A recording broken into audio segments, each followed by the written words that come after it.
Ladies and gentlemen, Mr. Cropper here with some concerns about religion and multiculturalism and their relation to philosophy and education. Let me put it like this to get us rolling.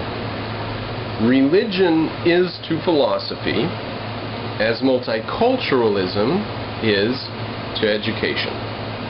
How do religion and philosophy meet? How do multiculturalism and education meet? We'll get started here with a quote from Mark Stein. I don't remember the quote. This is off the top of my head.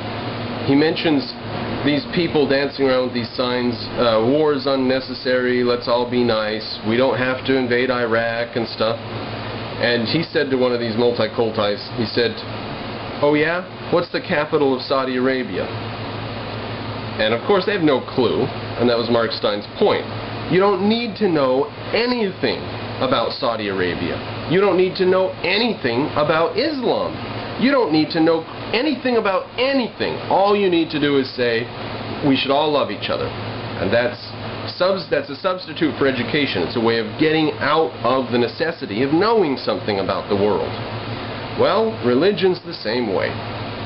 Just received an email a couple days ago from someone who says, "Mr. Cropper, where does our soul come from, and how can you be an atheist," or whatever. And I responded and said that there is no soul, there is no religion, or whatever. And they responded and they said, "Lay in your bed tonight and put your hand on your heart and close your eyes and tell me that you are the true and only master of your soul." Now look, Ayn Rand said the soul is just our emotional view of the universe, so if that's what she means, fine, but that's not what this emailer meant. I have good reason to believe she's female. Look, I responded and said that that's bullcrap, the sky is empty. And she says, where did we come from? She says, all the stuff that we're made of had to come from somewhere. Fine, you got me. But she shows herself to be an ignoramus here. And here's where religion and philosophy butt heads. I believe that if you want to know where humans came from, you should study science and evolution. That'll get you started. But the religious person doesn't need to study anything. They can have answers to the whole universe while being a complete, uninformed ignoramus. It turns out that the stuff in our bodies, up to iron, on the periodic table, elements 1 through 8 in complication and density and size, those were all formed in stars, or can be formed in stars, and probably were. The very first on the table is hydrogen, I believe, and number 2 is helium. And those can just form out in space. They don't even need to be cooked up in stars. But when hydrogen and helium get together in a star, they cook up other elements. But only up to number 8. And then there's the rest of the periodic table, which consists of like 100 more elements, 105 more or something. Some of those are man-made, so I fudge a bit. And I don't know, they've probably stretched it beyond 113, maybe it's 120. All immaterial to the current speech here. The fact is that the rest of those elements had to be cooked up or created in explosions of stars.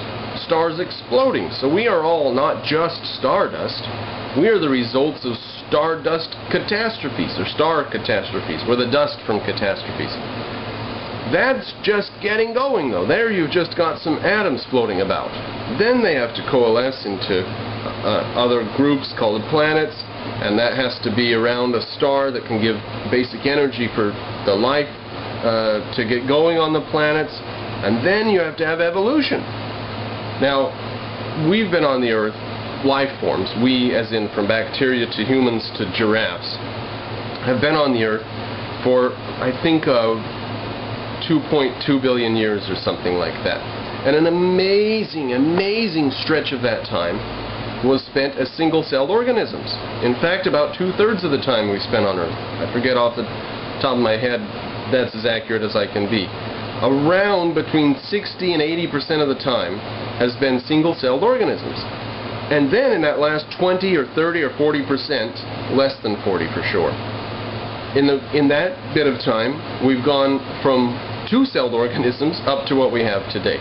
And in fact, it took off very, very quickly. As soon as two cells were able to get together and cooperate, you very quickly get multi-cells, and then you've got these little trilobites running about, and pretty soon you've got fish and dinosaurs and plants taking over land, and then you've got things flying.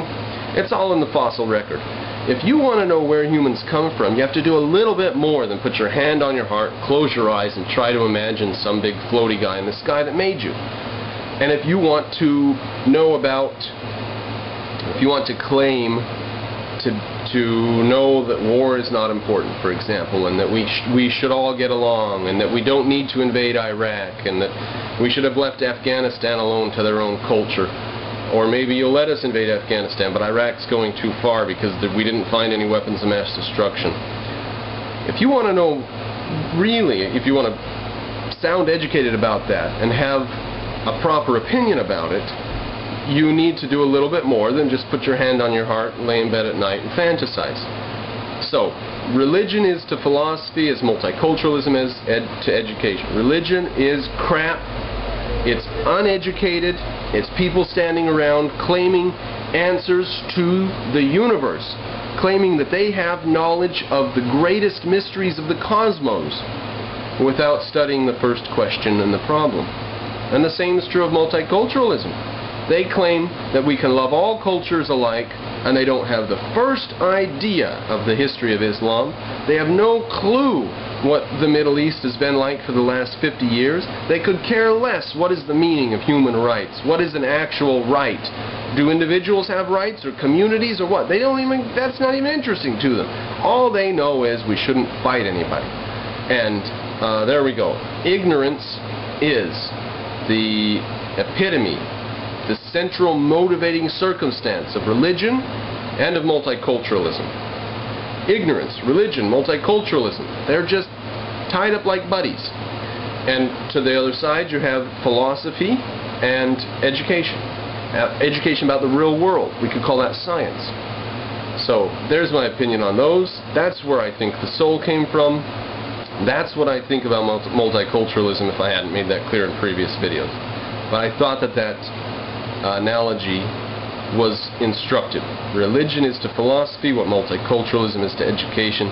And thanks Mark Stein for the original insight into those multiculturalist idiots who don't need to know the first thing, and they have all the answers to the world's problems. And I tag on at this point the religious idiots who don't need to know the first thing, and they think they have all of the answers to the cosmos and all the questions in the universe.